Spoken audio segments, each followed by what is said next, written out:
Assalamualaikum warahmatullahi wabarakatuh. Bagaimana kabarnya?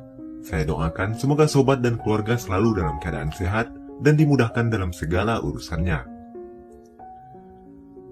Kali ini saya akan coba menceritakan sebuah film yang dibuat berdasarkan kisah nyata dan telah mengalami beberapa perubahan baik nama maupun tempat kejadian. Peristiwa ini terjadi pada satu keluarga yang terombang-ambing di Laut Pasifik Selatan di lepas pantai Laut Timur Australia pada tanggal 25 Januari 1998. Semua bermula saat mereka tidak sengaja tertinggal rombongan menyelam di tengah lautan. Tidak hanya harus bertahan hidup di tengah laut, cuaca yang buruk ditambah dengan rombongan hiu yang juga menyerang mereka. Nah, bagaimana cara mereka bertahan di sana? Apakah mereka berhasil selamat? Kita langsung saja masuk ke ceritanya. Cuaca yang buruk ditambah dengan rombongan hiu yang juga menyerang mereka. Nah, bagaimana cara mereka bertahan di sana? Apakah mereka berhasil selamat? Kita langsung saja masuk ke ceritanya.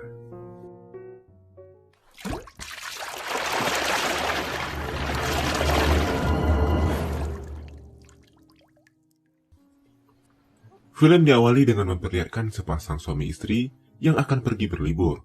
Dia bernama Daniel dan istrinya bernama Susan.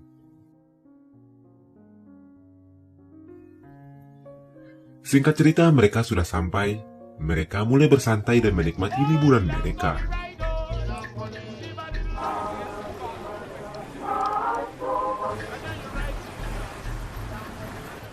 Di hari kedua, mereka menaiki sebuah kapal dan ikut bergabung bersama turis asing lainnya.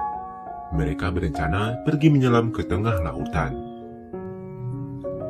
Di kapal itu ada 3 pemandu wisata. Mereka bernama Linda, Junior, dan Davis. Lalu Davis memberikan pengarahan kepada semua penyelam. Davis mengatakan kalau hiu tidak terlalu agresif kepada manusia dan tidak perlu mengkhawatirkannya. Lalu Davis mulai menghitung jumlah para penyelam yang ikut di kapalnya dan total semuanya ada 20 penyelam.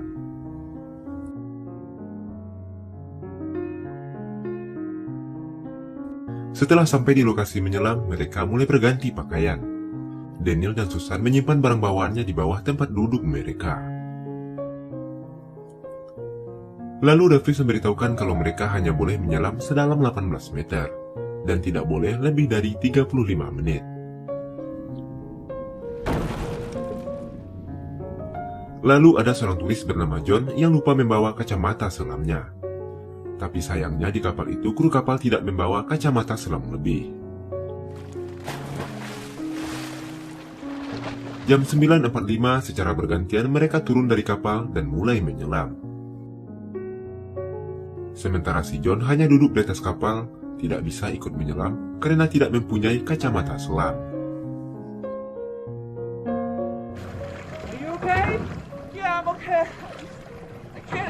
Beberapa saat kemudian ada 2 orang penyelam memutuskan untuk naik lebih cepat.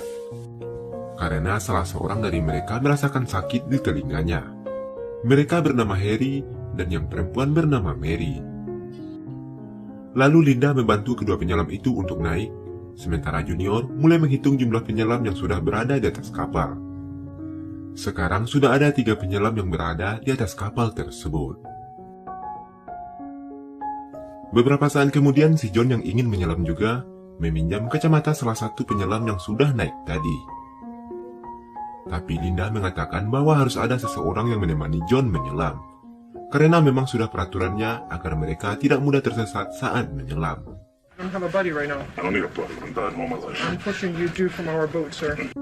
Lalu Harry kembali menyelam untuk menemani John, dan akhirnya John pun bisa menyelam dan menikmati keindahan bawah laut. Sementara Daniel dan Susan asik menikmati keindahan batu karang dan dikelilingi oleh banyak ikan. Tanpa sadar mereka menyelam menjauh dari rombongan.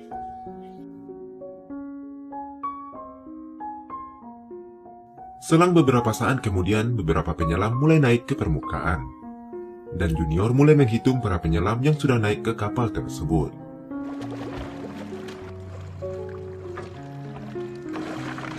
Nah, semua malapetaka yang dialami oleh Daniel dan Susan bermula dari sini.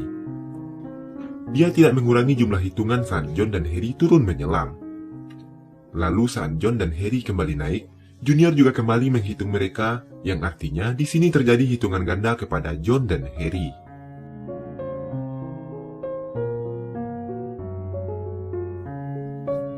Sementara itu, Susan dan Daniel masih asik menyelam, karena mereka pikir waktu untuk menyelam masih lama.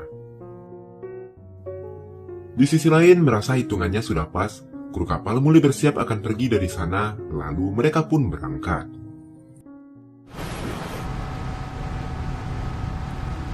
Dan di kapal itu tidak ada yang menyadari kalau Susan dan Daniel masih belum naik, karena mereka memang tidak saling mengenal.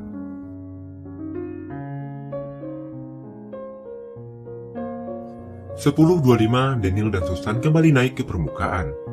10 menit lebih lama dari waktu yang sudah ditentukan. Daniel sangat yakin kalau tadinya kapal mereka berlabuh di sana, karena Daniel menandainya dan melihat bentuk batu karang yang sama saat awal mereka menyelam. Di kejauhan mereka melihat dua buah kapal. Mereka tidak begitu yakin kalau itu adalah kapal mereka. Daniel, where's the boat? Tidak berselang lama, Susan melihat ke bawah dan tidak melihat batu karang lagi. Shit. What? Yang ternyata mereka hanyut semakin jauh terbawa arus laut ke tempat yang lebih dalam. Beruntungnya mereka melihat sebuah kapal yang mengarah ke arah mereka. Tapi sayangnya kapal itu tidak melihat keberadaan mereka. That's all we need right now. Di sisi lain, kapal dan rombongan mereka sudah sampai di dermaga. Satu persatu dari turis itu mulai pergi meninggalkan kapal tersebut. 2 jam sudah berlalu, Susan dan Daniel hanyut semakin jauh ke tengah lautan. Mereka masih terombang-ambing dan beberapa ekor hiu mulai mendekati mereka. Oh, Jesus Christ! Okay. Lalu untuk berjaga-jaga, Daniel mengeluarkan pisaunya. Daniel mencoba menenangkan istrinya dan mengatakan jangan banyak bergerak agar hiu itu tidak mendekati mereka. Waktu pun berlalu, sekarang jam sudah menunjukkan pukul 1.30 siang. Tiba-tiba Susan merasakan sakit di kakinya dan tidak berselang lama Daniel juga merasakan hal yang sama. Shit. What? Daniel, something just bit me or What, stung me where? or something. Yang ternyata mereka disengat oleh kawanan ubur-ubur. Lalu mereka mencoba berenang menjauh dari kawanan ubur-ubur tersebut.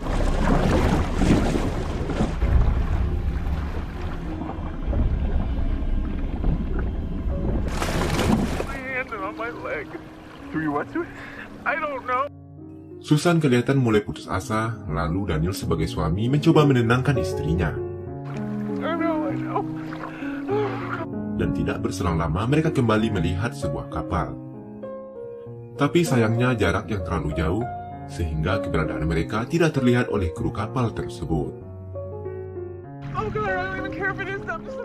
Melihat istrinya yang semakin lemah, Daniel menyuruh istrinya untuk berbaring, dan Daniel akan menjaga dan memeganginya.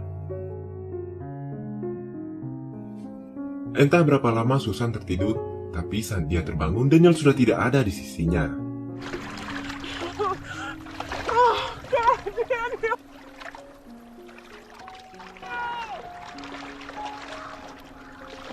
Yang ternyata Daniel juga tertidur, dan beruntungnya, beberapa saat kemudian mereka kembali bertemu. It's okay, oh, baby. I'm sorry. I'm sorry. I don't want you to fall.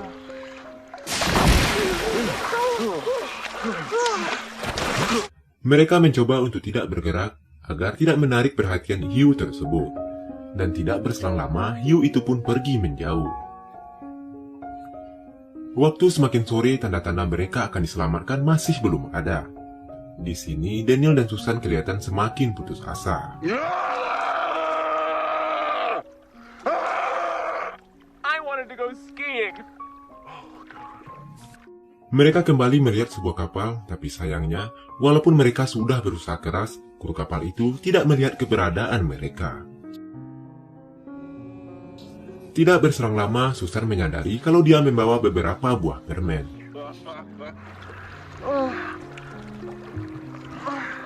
Oh, I never thought anything could taste so good.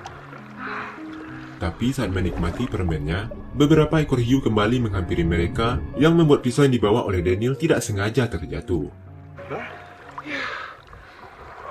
You alright? You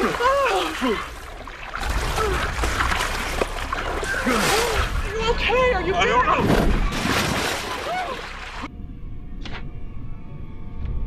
breathe, okay?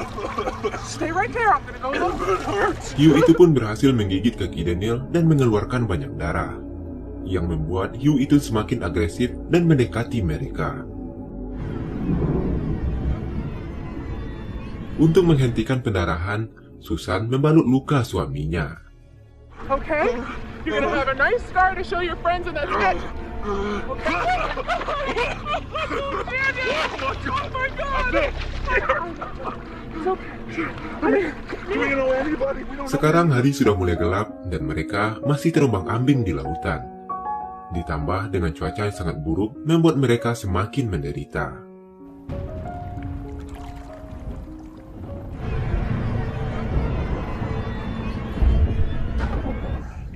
Oh, baby. It's okay. Oh, God.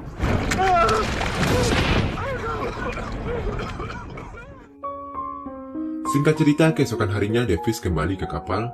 Di sana dia menemukan barang milik Daniel dan Susan.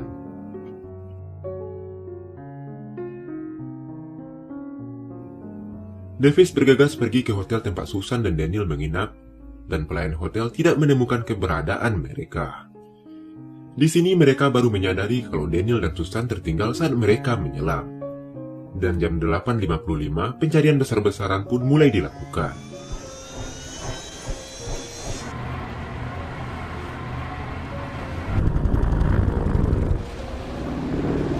Sementara itu, Susan masih memegangi dan menjaga suaminya yang semakin sekarat. Selang beberapa saat, Susan pun menyadari kalau suaminya sudah meninggal. Tidak ada yang bisa dilakukan. Setelah mencium suaminya, Susan pun melepaskan suaminya dengan derayan air mata. Lalu beberapa ekor hiu pun langsung mencabik dan memakan tubuh Daniel.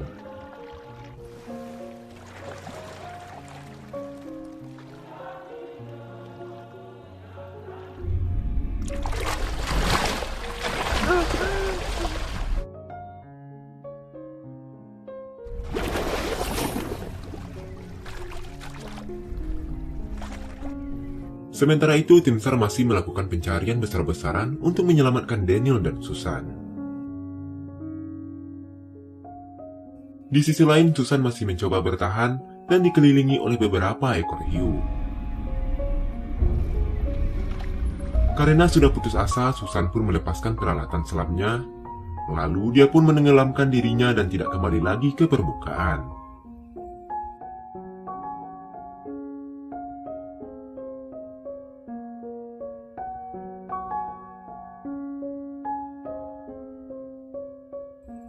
Beberapa bulan kemudian, beberapa orang nelayan menangkap seekor hiu. Di dalam perutnya mereka menemukan kamera yang dipakai oleh Daniel dan Susan. Jadi film ini dibuat berdasarkan kesaksian kru kapal dan foto-foto dari kamera tersebut.